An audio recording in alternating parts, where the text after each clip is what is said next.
পরিবারে মানুষ খুবই কম, ছোট্ট একটা সংসার, আলহামদুলিল্লাহ অনেক বেশি সুখ আর শান্তি। আসসালামু আলাইকুম, কেমন আছেন সবাই? মোর এই বিবাহিত জীবনের সংসারটায় খুবই লোক সংখ্যা কম, কিন্তু এই লোক সংখ্যা কমের মধ্যেও কিন্তু অনেক সুখ আছে, অনেক শান্তি আছে। প্রত্যেকটা জিনিসের মধ্যে একটু একটু সুখ আছে, আর এই সুখের মধ্যে আছে মোর ওই যে দূরের একটা সবজি বাগান। আর এই যেহেতু এইটা একটা মোর সুখের অংশ, হেলিগে মুই এই সবজি বাগানটারে অনেক বেশি যত্ন করি। কারণ হইছে মোর এই যে সুখের ভাগটারে কেউ কিন্তু নষ্ট করতেই চায় না। দেখতে আছেন গাছগুলো অনেক বড় হয়ে গেছে, আর এই বড় হওয়ার সাথে সাথে কিন্তু ফলও ধরছে। এগুলো প্রত্যেকটা গাছেই অনেকগুলো করে ঢেঁড়স হয়েছে। মুই যদি একবারে ঢেঁড়স তুলি তাহলে প্রায় 1 কেজি 1.5 কেজি পরিমাণ হয়ে যায়। তাহলে বোঝেন এগুলা সুখ না কইয়া কি পারা যায়।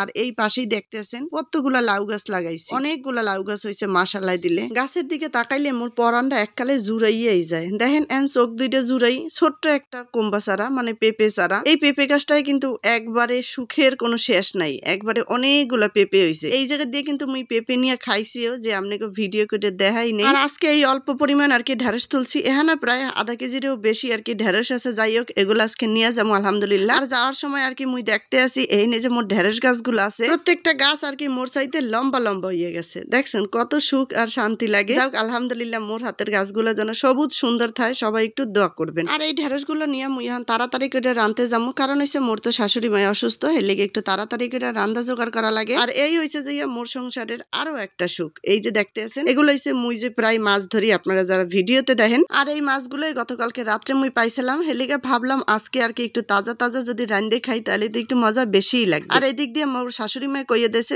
ঢেঁড়স যে আনছো এই ঢেঁড়স দিয়ে আর কি তাজা মাছগুলা রানবা। যাই হোক আলহামদুলিল্লাহ শাশুড়ি মার কথা মতো এরকম করে রানতে আইয়া পড়ছি। এইরকমের তাজা মাছ খাইতে কিন্তু জম্মের মতো মজা। যেহেতু গাছের ঢেঁড়স আছে তাহলে তো কোনো মজার শেষই নেই। আর মগো ঘরে তো সবাই ঢেঁড়স খুবই বেশি পছন্দ করে। লবণ দেখলাম ঠিকঠাক মতো আছে কিনা, যদিও মুই একটু লবণ বেশি খাই, কিন্তু কিছু করার নেই। সবার চাহিদা মতো আর কি লবণ কম দিই, কিন্তু মুই ভাতে লবণ ঠিকই বেশি খাই। সবাই যেমন পছন্দ করে ওইরকম করে রান্না হয়েছে একটা বউর দায়িত্ব, আর মুই হেঁটে চেষ্টা করি, নাইলে তো আর বউ থাকা যায় না, তাইলে তো সংসারে অশান্তি থাকে। যাই হোক মোর ছোট্ট সংসারে রান্না বান্না একবারে শেষ। এরপরে হয়েছে খাওয়ার বেলা, এখন হয়েছে দুপুরবেলা। আর এই দুপুরবেলায় মোরা এখন সবাই মিলে ভাত খাইতে বসি একসাথে। এখানে কিন্তু মোরা আজকে মাত্র ঢেঁড়স দিয়ে খালি মাছ রাঁধছি, হেয়ে দিয়ে মোরা ভাত খামো। আর এই যে দেখতে আছেন মাছের যে একটা মাথা আছে, সেইটা মোর শাশুড়ি মারি দিছি। মাছের মাথাটা খাইবে না, কিন্তু প্লেটে দিছি, যাক উনি একটু খুশি তো হইবে। এরপরে আর কি মনু আছে, ও কইতে আছে মোরে একটু বেশি করে দাও, যেহেতু জালের তাজা মাছ। এরপরে দিলাম ওরে আরো বেশি করে। যাই হোক সব শেষ আল্লাহর রহমতে আর আপনাকে দোয়ায় আলহামদুলিল্লাহ ছোট্ট একটা পরিবার নিয়ে অনেক বেশি ভালো আছি। সবাই দোয়া করবেন